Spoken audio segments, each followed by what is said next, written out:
How to save video from Facebook. That's what I will show you today. But before we begin, make sure to subscribe to the channel and ring the bell to get notified whenever a new video is uploaded. With that said, let's get started.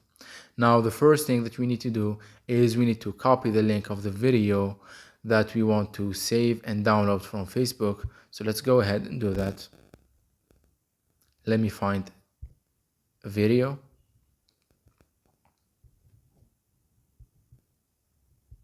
Say, for example, this one right here. Click on the three dots at the top right corner, then click on copy link. Once the link has been copied, go ahead and open up any browser you have and search for Facebook Video Downloader. Now, as you can see, you will get a lot of results, but basically you can choose any one of them as they all do the same job and work the same way. So let me choose this one right here.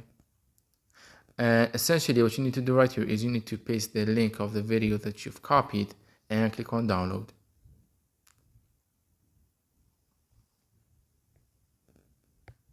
And the website will give you a list of results based on your quality and stuff like that. So just pick one and click on the download button next to it. And once the download has been ended, you will find the video right here in your gallery. So that was it for this video. That's how you can download and save Facebook videos. If you have any questions, please leave them in the comment section down below. With that said, see you in the next video.